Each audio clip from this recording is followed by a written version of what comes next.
नमस्कार मित्रांनो, स्टार प्रवाहावरील लोकप्रिय मालिका प्रेमाची गोष्ट मागील काही महिन्यांपासून चर्चेमध्ये आहे। तेजश्री प्रधानच्या एक्झिटनंतर चाहत्यांचा हळवाक्षण संपत नाही। तोच आता मालिकेतील आणखी एक महत्त्वाची कलाकार स्वाती म्हणजेच अभिनेत्री कोमल सोमारेने अचानक मालिका सोडली आहे। कोमलने तिच्या सोशल मीडिया हँडलवर पोस्ट शेअर करत मालिकेला अलविदा केल्याची माहिती दिली आहे। स्वातीची भूमिका मालिकेत एक महत्त्वाचा स्तंभ होती आणि कोमल ती भूमिका अत्यंत प्रभावीपणे साकारली होती। तिच्या सहज अभिनय शैलीमुळे आणि सशक्त सादरीकरणामुळे ती प्रेक्षकांच्या मनात कायमची घर करून गेली। त्यामुळे तिच्या अचानक एक्झिटने चाहत्यांमध्ये निराशा पसरली आहे।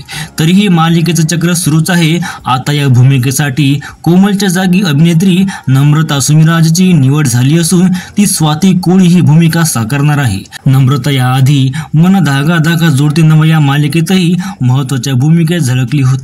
तुम्हाला नम्रता सुमिराजला स्वातीच्या भूमिकेत बघायला आवडेल का? कमेंटमध्ये नक्की कळवा। सोबतच चॅनलला सुद्धा सबस्क्राइब करा।